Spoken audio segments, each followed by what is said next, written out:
குறித்து பார்க்க பக்கத்து சொல்லுங்க, மகிழ்ச்சியை குறித்து பார்க்க போறோம். அல்லேலூயா, தேங்க்யூ. ஒரு சில வாரங்கள் நம்ம மகிழ்ச்சியை குறித்து பார்க்க போறோம். வேதம் சொல்லுது, மகிழ்ச்சியா இருப்பதே உங்களுடைய பலன்.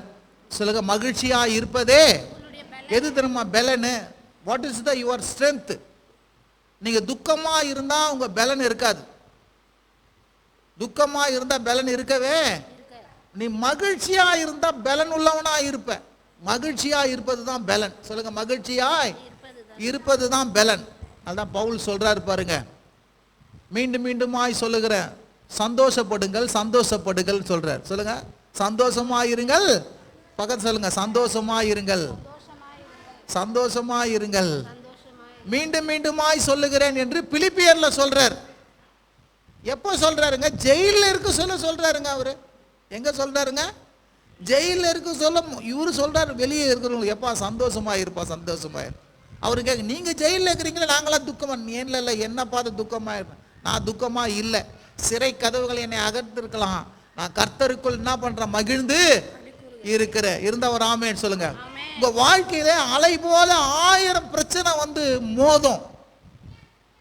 பிரச்சனை மோதும், போராட்டங்கள் மோதும், பிசாசம், பொல்லாத மனுஷர்களும் உலகமும் சூழ்நிலையும் உன் வாழ்க்கையில உன் சந்தோஷத்தை கெடுக்கிறதுக்கு, உன்னை எப்போதும் துக்கத்துக்குள்ளாக, வேதனைக்குள்ளாக, கவலைக்குள்ளாக, பாடுகளுக்குள்ளாக வைக்கும்படி ஏதாவது செஞ்சுனே இருப்பான் பாருங்க. நீ அதெல்லாம் பார்த்து நீ அசைஞ்சு கொடுத்துட்டு நீ அழுதுட்ட, நீ துக்கமாயிட்ட, நீ கவலையாயிட்ட, நீ ஒடுங்கி உக்காந்துட்டன்னா உன்னை மூளையில உட்கார வச்சிருவான் பிசாசு. அதுக்கப்புறம் உன்னால் என்ன பண்ண முடியாது? எழுந்திருக்கவே முடியாது. நான் சொல்றேன் பாருங்க, பாருங்க, சாவு வீட்டில் போனா கூட அவங்க ஒரு நாள் அழுதுட்டு அதுக்கப்புறம் அந்த துக்கத்தை என்ன பண்ணுவாங்க? அது ஒரு ஸ்தோத்திரம் முட்டை வச்சு ஒரு கறியை சாப்பிட்டு துக்கத்திலேருந்து என்ன பண்ணுவாங்க? வெளியே வந்துடுவாங்க. ஏன் சொல்றதுன்னா, எப்போதும் துக்கமா இருக்கக்கூடாது. நீங்க டாக்டர்கிட்ட போய் பாருங்க, அவர் சொல்லுவார், ஏம்மா சந்தோஷமா இருமா. சொல்லுங்க, டாக்டர்கிட்ட போனா என்ன சொல்லுவாருங்க? சந்தோஷமா இருமா. சந்தோஷமா இருந்தாலே பாதி வியாதி என்ன பண்ணுமா? போயிடுமா. இருந்தா ஒரு ஆமேன்னு சொல்லுங்க. சில கேட்க, நான் எங்கெங்க சந்தோஷமா இருக்கிறது? என் குடும்பத்தை பார்த்தா எப்படி சந்தோஷமா இருக்க முடியும்? சில பேர் சொல்றாங்க, பிள்ளையா அது வெறும் தொல்லைங்க அப்படின்றாங்க. நான் சொல்றேன், தப்பு அதெல்லாம். ஏதோ ஒரு காலங்களில் எல்லாம் மாறி இருக்குது. ஆனா நான் சொல்றேன், உங்களுக்குள்ள இருக்கிறவர் பெரியவர். பக்கத்துல உங்களுக்குள்ள இருக்கிறவர் யாரு? உங்க பிரச்சனையை காட்டிலும், உங்க போராட்டத்தை காட்டிலும், உங்களுக்கு இருக்கிற உபத்திரத்தை காட்டிலும் இயேசு பெரியவருங்க. அந்த இயேசு பெரியவரா இருக்கிறபடினால நான் சொல்றேன், நீங்க மீண்டும் என்ன பண்ண முடியும்? எழும்ப முடியும். சொல்லுங்க, எழும்ப முடியும். துக்கத்துல அமிழ்ந்து போக கூடாது. சந்தோஷத்துல நீங்க என்ன பண்ணணும்? வாழணும். இருந்தா ஒரு ஆமேன்னு சொல்லுங்க. ஹல்லேலூயா. வேதம் சொல்லுது பாருங்க, உங்கள் துக்கம் சந்தோஷமாய் மாறும். பக்கத்துல சொல்லுங்க, உங்கள் துக்கம் சந்தோஷமாய் மாறும். ஹல்லேலூயா. நான் சொல்றேன், சந்தோஷமா இருந்தா ஆரோக்கியமா இருப்பீங்க. சந்தோஷமா இருந்தா நெடுநாள் வாழ்வீங்க. சந்தோஷமா இருந்தா முகமே அழகா இருக்கும், கலர்ச்சியா இருக்கும். கண்ணீர் விட்டு பாருங்க, துக்கமா இருந்து பாருங்க. இல்லை, உங்க கணவர்கிட்ட சொல்லுங்க, மூணு வச்சு பாருங்க. அவர் வந்து சொல்லுவார், கொஞ்சம் சிறிய, இன்னும் யாரு என்ன ஆச்சுங்க, யாரு போயிட்டா, ஏன் இப்படி இருக்கிற அப்படின்னு கேட்பாரா? கேட்க மாட்டாரா? முதலாளிகிட்ட போயிட்டோம், என்ன ஆச்சுமா பிரச்சனை? உங்க வீட்டு பிரச்சனைலாம் எடுத்து அங்கே வச்சுட்டு வா. இங்கே வந்தா என்ன பண்ணு? கலகலன்னு இருமா. ரிசப்ஷனிஸ்ட் கலகலன்னு இல்லைன்னா என்ன பண்ணுவாங்க? யாராவது வருவாங்களா? ரூம் இதில் என்ன விசாரணை பண்ணி யாருமே வரவே மாட்டாங்க. எத்தனை பேருக்கு விளங்குது நான் சொல்கிறேன்? பக்கத்து சொல்லுங்க, சந்தோஷமாக இருங்கள், துக்கமாக இருக்காதீர்கள். ஹல்லேலூயா. நீ சந்தோஷமா இருந்து பாரு, வாழ்க்கையில் இருக்கிற ஒரு பிரச்சனையா உன்னை விட்டு போக ஆரம்பிக்கும். ஹல்லேலூயா. ஒரு சந்தோஷமா இருக்கிறதுக்கு வந்து நம்ம தான் தீர்மானம் எடுக்கணும். சொல்லுங்க, நம்ம தான் என்ன பண்ணோம்? தீர்மானம் எடுக்கணும். அவன் சொல்றான், ஆபுக்கு, ஆடுகளிலே மந்தை இல்லாத போனாலும், மாட்டு தொழுவத்திலே மந்தைகள் இல்லாத போனாலும், இது இல்லாத போனாலும், அது இல்லாத போனாலும், நான் கர்த்தருக்குள் சந்தோஷமா இருப்பேன், என் தேவனுக்குள் என்ன பண்ணுவேன்? களி கூறுவேன். இருந்தா ஒரு ஆமேன்னு சொல்லுங்க. ஹல்லேலூயா. நீ சந்தோஷமா இருந்து பாரு, எல்லாம் வரும். துக்கமா இருந்து பாரு, எல்லாம் போயிடும். ஒரு தீர்மானம் எடுப்போம். சொல்லுங்க, ஒரு தீர்மானம் எடுப்போம், சந்தோஷமா இருப்போம்.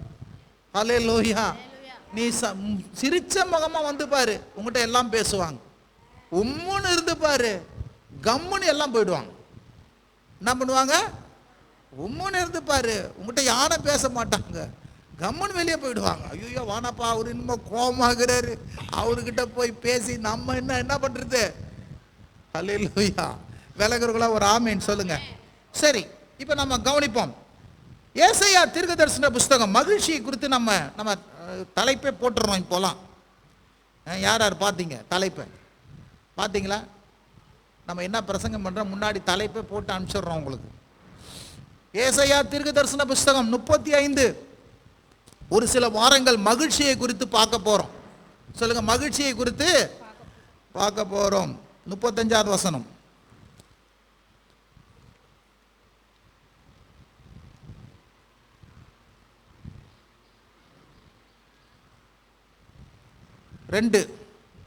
அது மிகுதியாய் செழித்து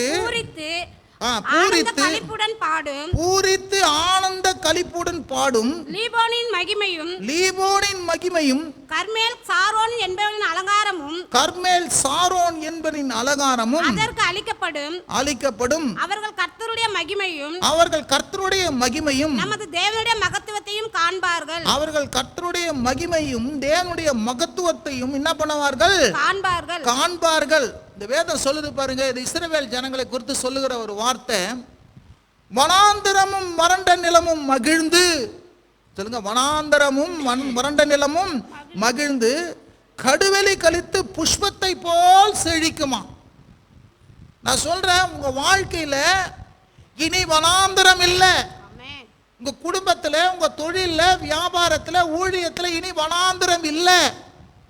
சொல்லுவாங்க, வனாந்தரத்தில் ஐயோ எதுவுமே கிடைக்காதுங்க, ஒன்றும் கிடைக்காதுங்க. இனி உங்க வாழ்க்கையில் வறண்ட நிலமும் வனாந்தரம் கிடையாது. அது எப்படி பண்ண போதுன்னா, கடுவெளி கழித்து புஷ்பத்தை போல செழிக்குமா. சொல்லுங்க, புஷ்பத்தை போல என்ன பண்ணுமா? செழிப்போம். ஆகவே உங்க வாழ்க்கையில வனாந்தரம் இல்லை, உங்க வாழ்க்கையில செழிப்பு இருக்கும். அது செழிப்பு இருக்குன்னா எப்படி சொல்லும் போது, மகிழ்ந்து, பக்கத்துல சொல்லுங்க, மகிழ்ந்து. ஹல்லேலூயா, ஹல்லேலூயா. நான் சொல்றேன், இந்த காலை வேளையில கர்த்தர் உங்க வாழ்க்கையில கொடுக்க போகிற அந்த செழிப்பு, அந்த மிகப்பெரிய காரியம் என்ன பண்ணமா, உங்க வாழ்க்கையை மகிழ்ச்சி ஆக்குமா. சொல்லுங்க, மகிழ்ச்சியா. இதுவரை கண்ட துக்கமெல்லாம் உங்க வாழ்க்கையில போய் கர்த்தர் உங்க வாழ்க்கையில வனாந்தரத்தை எல்லாம், வறண்ட நிலத்தை எல்லாம் எடுத்து போட்டு உங்களை களிப்பாக்கவும் மகிழவும் என்ன பண்ணுவாரு? உங்க வாழ்க்கை, உங்க குடும்பத்தை புஷ்பத்தை போல செழிப்பார். எத்தனை பேர் சொல்றீங்க ஆமேன்? சொல்றீங்க ஆமேன். அது மிகுதியாய் செழிக்கும், அது பூரித்து ஆனந்த களிப்பு பாடமா இருந்தா ஒரு ஆமேன் சொல்லுங்க. ஹல்லேலூயா. நீங்க சந்தோஷமா இருந்தா பாரு, உங்க வாழ்க்கை செழிக்கும். உங்க வாழ்க்கை செழிக்குது மட்டுமல்ல, உங்க செழிப்பு ஆனந்த களிப்போடு பாடமா. அது மிகுதியாய் செழித்து பூரித்து என்ன பண்ணமா? ஆனந்த களிப்போடு பாடும். பக சொல்ல, ஆனந்த களிப்பு இருந்தா ஒரு ஆமேன் சொல்லுங்க. ஒப்பாரி இல்ல, ஓலம் கிடையாது, அழுக கிடையாது. இனிய வாழ்க்கையில் ஆனந்த களிப்பு உண்டாகும் இருந்தா ஒரு ஆமேன் சொல்லுங்க. இப்போ நான் சொல்ல, நீ டல்லா வந்திருக்கலாம், ஆனா டல்லா எப்போதுமே இருக்கக்கூடாது, எப்போதுமே பிரைட்டா தான் இருக்கணும். இருந்தா ஒரு ஆமேன் சொல்லுங்க. பிரைட்டா தான் இருக்கணும். பக்கத்துல சொல்லுங்க, பிரைட்டா தான் இருக்கணும். ஹல்லேலூயா. அவர் சொல்றார், லீபோனின் மகிமையும் கர்மேல் சாரோன் என்பவரின் அலங்காரமும் அதற்கு அளிக்கப்படும். அவர்கள் கர்த்தருடைய மகிமையும் தமது தேவனுடைய மகத்துவத்தை என்ன பண்ண போறார்கள்? காண்பார்கள். கர்த்தருடைய மகிமையும் தேவனுடைய மகத்துவத்தையும் நீ காண போற. எப்பங்க? நீ மகிழ்ச்சியா இரு, நீ சந்தோஷமா இரு. நீ சந்தோஷமா இருக்க இருக்க இருக்க உன் வாழ்க்கையில கர்த்தருடைய மகிமையை காண போற, ஆசீர்வாதத்தை காண போற, வெற்றியை காண போற, சுகத்தை காண போற. இருந்த ஒரு ஆமேன் சொல்லுங்க. அதுக்கப்புறம் சொல்லுது பாருங்க, 10ஆம் வசனம் படிங்க. கர்த்தரால் மீட்கப்பட்டவர்கள் திரும்பி ஆனந்த களிப்புடன் பாடி சீயோனுக்கு வருவார்கள். பாருங்க, நீங்கெல்லாம் யாருங்க? கர்த்தரால் மீட்கப்பட்டவர்கள். சொல்லுங்க, கர்த்தரால் மீட்கப்பட்டவர்கள். Those who are redeemed in Jesus Christ. நீங்கெல்லாம் கர்த்தரால் மீட்கப்பட்டவர்கள். சொல்லுங்க, கர்த்தரால் மீட்கப்பட்டவர்கள். நீங்க எப்படி வருவீங்களா? ஆனந்த களிப்போடு. சொல்லுங்க, ஆனந்த களிப்போடு என்ன பண்ணுவார்கள்? பாடி சீயோனுக்கு வருவார்களாம். வாழ்க்கையில பாடல் தோனி இருக்க போகுது. சொல்லுங்க, என்ன தோனி இருக்க போகுதுங்க? பாடல் தோனி இருக்க போகுது. ஆனந்த களிப்போடு பாடி சீயோனுக்கு வருவீங்க, சபைக்கு வருவீங்க. சபை வந்து உங்க வாழ்க்கையில சந்தோஷத்தை தரும். தேவ சமூகத்துல கூடுவது சந்தோஷத்தை தரும். வீட்டுக்குள்ளே முடங்கி இருந்தா துக்கம் உன்னை மூடிக்கொள்ளும். ஆனா சந்தோஷத்தை தருகிற ஒரு இடம் எதுனா தேவனுடைய சத்தம், தேவனுடைய பாடல் தொனிக்கிற ஒரு இடம் இருந்தா ஒரு ஆமென் சொல்லுங்க. ஹல்லேலூயா. வேதம் சொல்லுது சீயோனுக்கு வருவார்கள். சொல்லுங்க, சீயோனுக்கு வருவார்கள். சொல்லுங்க, நித்திய மகிழ்ச்சி அவர்கள் தலையின் மேல் இருக்கும். பக்கம் சொல்லுங்க, நித்திய மகிழ்ச்சி அவர்கள் தலையின் மேல் இருக்கும். சந்தோஷம் மகிழ்ச்சி அடைவார்கள். சஞ்சலம் சவிப்பு அவர்களை விட்டு என்ன பண்ணோம்? ஓடி போவோம். இருந்தா ஒரு ஆமென் சொல்லுங்க. ஹல்லேலூயா. நீ சபைக்கு வரும்பொழுதெல்லாம், சீயோனுக்கு வரும்பொழுதெல்லாம், தேவனுடைய சமூகத்துக்கு கூடி வரும்பொழுதெல்லாம் நான் சொல்றேன், நித்திய மகிழ்ச்சி உன்மேல் இருக்கும். சொல்லுங்க, நித்திய மகிழ்ச்சி உன்மேல் சொல்லினே இருங்க. நித்திய மகிழ்ச்சி மேல இருக்கும்.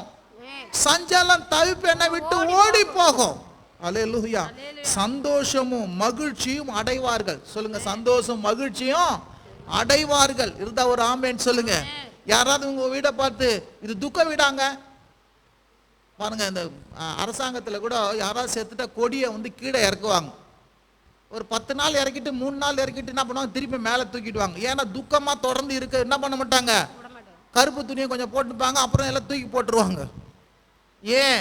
சந்தோஷம்தான் பெருசு துக்கத்தை காட்டிலும். சந்தோஷமும் மகிழ்ச்சியும் ஆனந்தத்தை மாட்டம்தான் சஞ்சலம் தவிப்பெல்லாம் எடுத்து போடும்.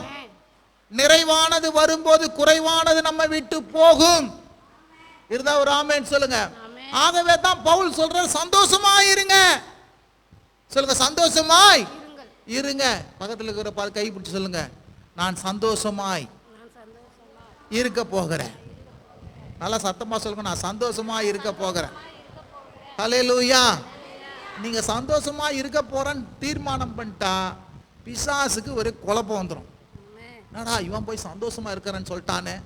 நான் சொல்றேன், சந்தோஷமா இருக்க போகிறோன்னு ஒண்ணு என்ன பண்ண முடியாது, பிசாசு செய்யவே முடியாது. எத்தனை பேருக்கு விளங்குதுங்க? ஹல்லேலூயா, ஹல்லேலூயா. வாசிங்க 51ஆம் அதிகாரம், ஏசாயா 51ஆம் அதிகாரம் 3-4 வசனங்களை வாசிங்க. 3:11.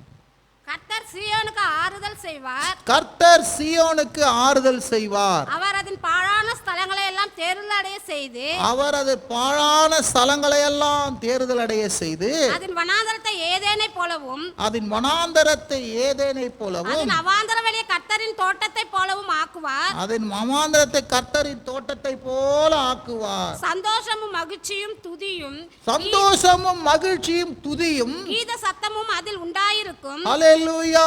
இருந்தா ஒரு ஆமென் சொல்லுங்க. கர்த்தர் சீயோனுக்கு என்ன பண்ணாரு? ஆறுதல் செய்வார். பக்க சொல்லுங்க, ஆறுதல் செய்வார். ஆமா, நான் ஐயோ துயரப்பட்டிருக்கிறேன், துக்கப்பட்டிருக்கிறேன் அப்படின்னா கர்த்தர் வந்து என்ன பண்ணுவார்? ஆறுதல் செய்வார். பக்கத்து சொல்லுங்க, ஆறுதல் செய்வார். ஹல்லேலூயா. அந்த ஆறுதல் எப்படி செய்வாராம்? வாசிங்க. அதன் பாழான ஸ்தலங்களை எல்லாம் தேறுதல் அடைய செய்வார். சொல்லுங்க, பாழானதெல்லாம் பயிர் நிலமாய் மாற்றுவார். வனாந்தரத்தெல்லாம் வயல்வெளியாய் மாற்றுவார். வறண்ட நிலமெல்லாம் என்னது? பாலைவனம் எல்லாம் வறண்ட நிலமெல்லாம் செழிப்பா என்ன பண்ணுவாரு? மாற்றுவாரு. பாழான ஸ்தலங்களை எல்லாம் தேவனுடைய என்ன பண்ணுவாரு? தேறுதலடைய செய்து, வனாந்தரத்தை ஏதேனை போலவும் அவாந்தர வெளியை கர்த்தரின் தோட்டத்தை போலவும் ஆக்குவார். எத்தனை பேர் விசுவாசிக்கிறீங்க? ஹல்லேலூயா. இனி வனாந்தரம் இல்ல, அவாந்திர வெளி அல்ல, பாலைவனம் போல என் வாழ்க்கை இருக்க போறது இல்ல. இருந்த பாழானது ஸ்தலங்களை போல இருக்க போறது இல்ல, இடிந்து போயிருக்கிறது போல இருக்க போறது இல்ல. எத்தனை பேர் விரும்புறீங்க? எப்படி ஆக்குவாராம்? சந்தோஷமும் மகிழ்ச்சியும் ஆக்குவார். பக்கத்து சொல்லுங்க, சந்தோஷமும் சந்தோஷமும் மகிழ்ச்சியுமா மகிழ்ச்சியுமாய் உன் குடும்பத்தை மாத்துவாரியா? உன் குடும்பத்தை மாற்றுவார். எத்தனை பேர் விசுவாசிக்கிறீங்க? ஹல்லேலூயா. ஹல்லேலூயா. எத்தனையோ பேர் எவ்வளோ துக்கம், கடன் பிரச்சனை, துன்பம், பிரச்சனை. ஐயோ, யாரா நல்ல வார்த்தை பேச மாட்டாங்களா? சொல்லுங்க, நல்ல வார்த்தை சபையில் இருக்குது, வேதத்தில் இருக்குது. இருந்தா ஒரு ஆமேன்னு சொல்லுங்க. நான் சொல்றேன், நல்ல வார்த்தை நீதிமொழிகளை சொல்லுது, நல்ல வார்த்தை மகிழ்ச்சி உண்டாக்குமா. நல் வார்த்தைகளை என்ன பண்ணமா? மகிழ்ச்சி உண்டாக்குமா. 21:3 நினைக்கிறேன், நீதிமொழிகள் நினைக்கிறேன்.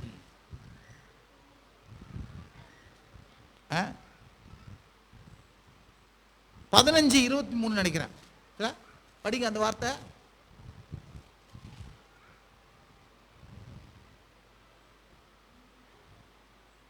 15:23 படிங்க.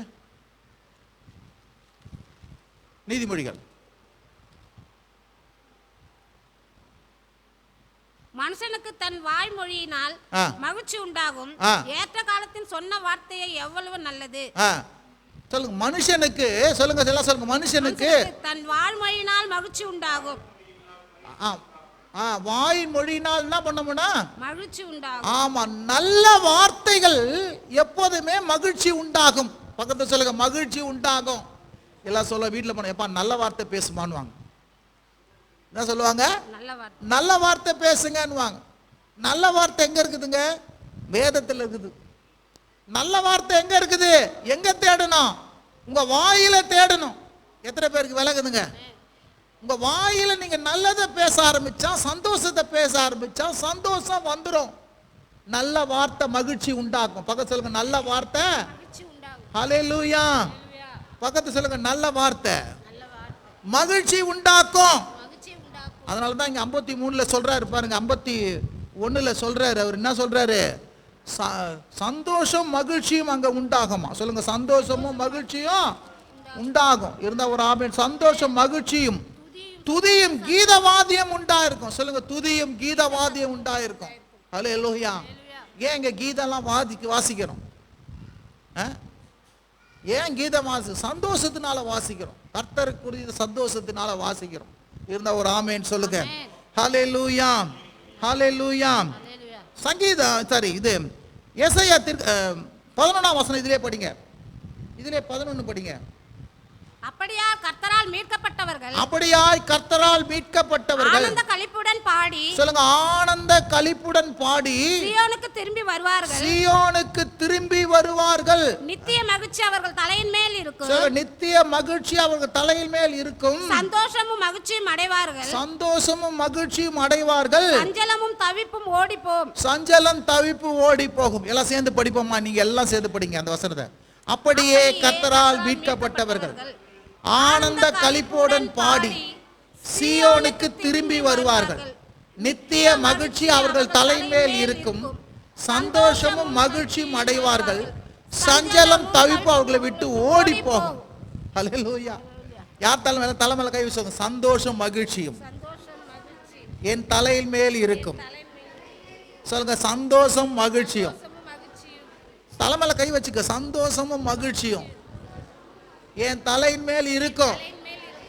சஞ்சலமும் தவிப்பும் என்னை விட்டு ஓடி போகும். ஹல்லேலூயா.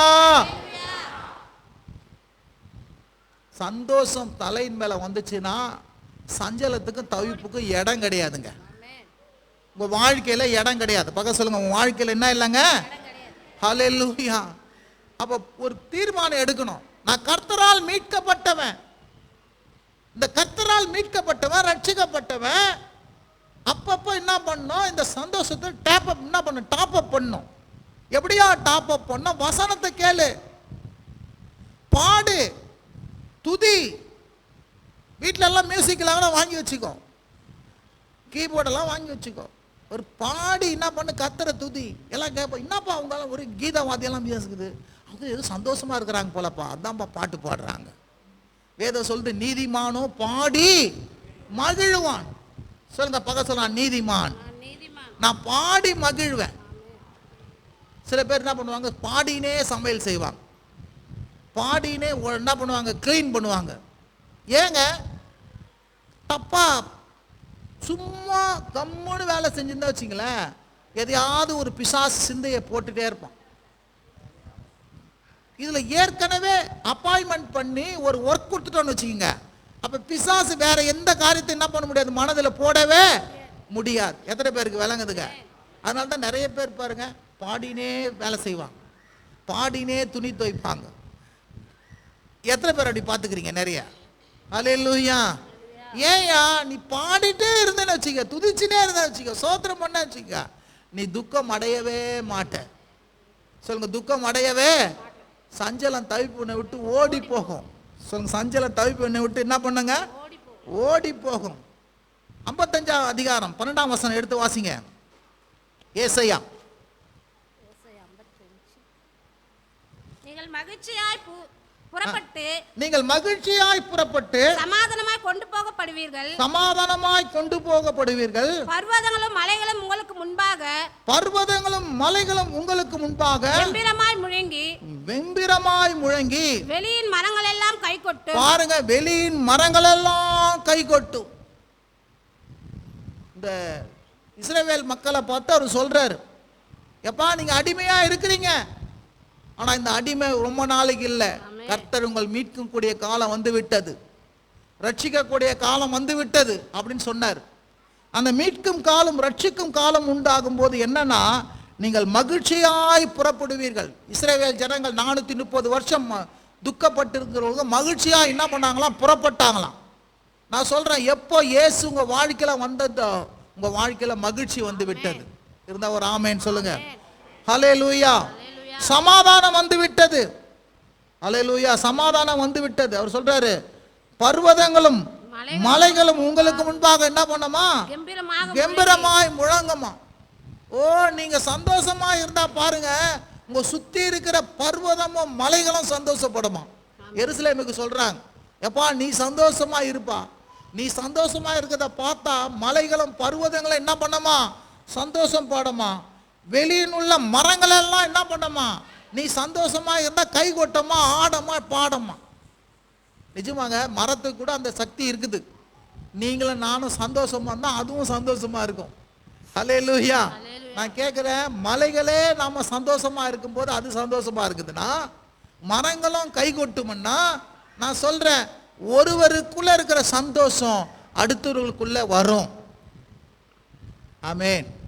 ஒருவருக்குள்ள துக்கம் இருந்தா அடுத்தவருக்குள்ள துக்கமும் வரும். அதனால நம்ம என்ன பண்ணக்கூடாது, சந்தோஷமா இருந்தோம்னா நிச்சயமா வீடு ஃபுல்லா சந்தோஷமா இருக்கும். இருந்தா ஒரு ஆமென் சொல்லுங்க. ஹல்லேலூயா. அப்போ என்ன பண்ணுங்க, பிசாசு எந்த விதத்திலையாவது உங்க வாழ்க்கையில கவலையையும் உங்க பிரச்சனையை பூஸ்ட் பண்ணுவான். பாரு, அது இல்லை இது இல்லை, பாரு இது நடிக்குது அப்படி நடக்குது,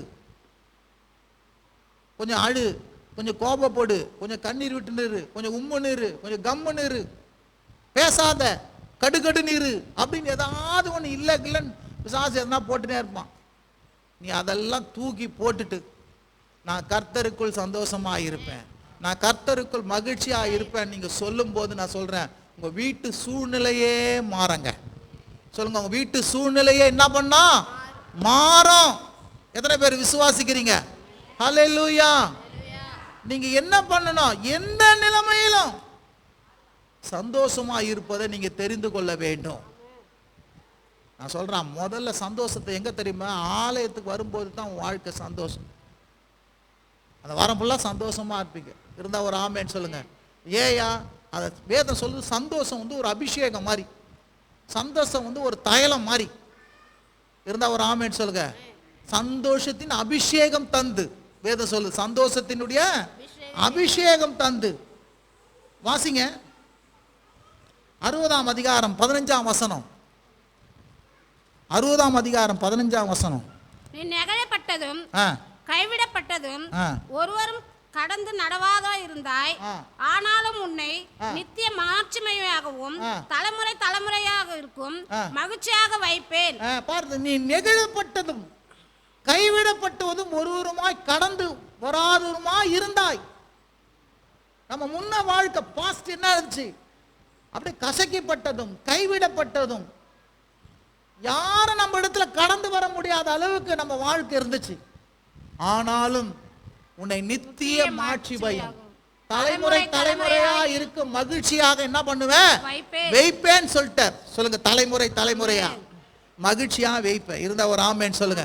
நான் சொல்றேன் பாருங்க, இனி உங்க குடும்பத்துல துக்கம் இருக்க போறது இல்ல, துக்கம் ஆள போறது இல்ல, கண்ணீர் ஆள போறது இல்ல. உங்க தலைமுறை தலைமுறையா இனிமேல் என்ன பண்ண போறாரு கர்த்தர், மகிழ்ச்சியா வைப்பேன்னு சொல்லி இருக்கிறாருங்க. எழும்பு சீயோனே எழும்பு, துக்க வஸ்திரத்தை தூக்கி போடு, கண்ணீரை தொடச்சுக்கோ, கவலைப்பட மாட்டேன் எழும்பு, நான் முடங்கி இருக்க மாட்டேன் எழும்பு, நித்திய நித்தியமா என மகிழ்ச்சியா வைப்பேன்னு சொல்லியிருக்கிறார். நித்திய நித்தியமா என சந்தோஷமா வைப்பேன்னு சொல்லியிருக்கிறார். ஏ பிசாசே, ஏ சூழ்நிலையே, ஏ போராட்டமே, ஏ கண்ணீரே, என் வாழ்க்கையில உனக்கு இடம் இல்லை, என் குடும்பத்துல இடம் இல்லை.